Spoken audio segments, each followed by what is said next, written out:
దృశ్యాన్ని మా 10వ తరగతి విద్యార్థులు లఘునాటిక ద్వారా ప్రదర్శించబోతున్నారు. మనందరికీ రామాయణాన్ని గురించి రచించిన వాల్మీకి మహర్షి గురించి తెలుసు. అతను పూర్వాశ్రయంలో రత్నాకరుడు అనే పేరుతో పేరుతో జీవనం సాగిస్తూ దారి దోపిడీ చేసేవాడు.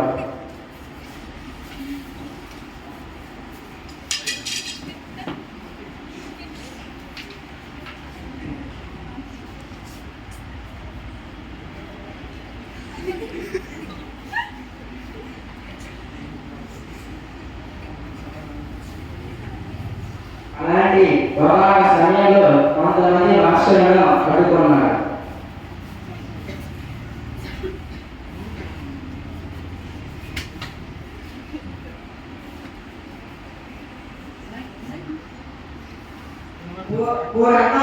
నీవు చేస్తున్న తప్పులు వారిని విడిచిపెట్టి మంచిగా వాడు.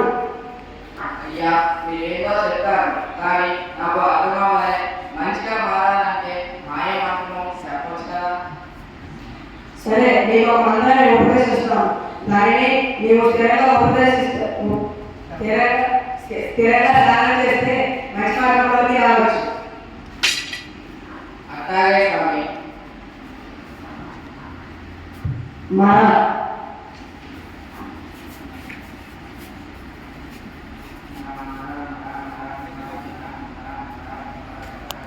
ఇలా శ్రాద్ధం చేస్తున్న సమయంలో మన శబ్దం కాస్త రామాగా మారి బ్రహ్మదేవుడు ప్రత్యక్షమయ్యాడు.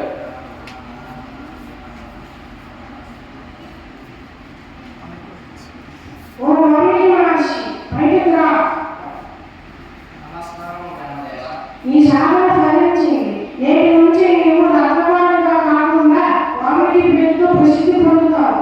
నీ వల్ల గొప్ప వ్యక్తి చరిత్ర ప్రపంచానికి తెలుసుకోవాలి. త్వరలో అన్ని విషయాల్లో నీకు నాగవశి తెలియజేస్తా. తదాస్తు. రాముడు గారి ప్రార్థన వస్తు.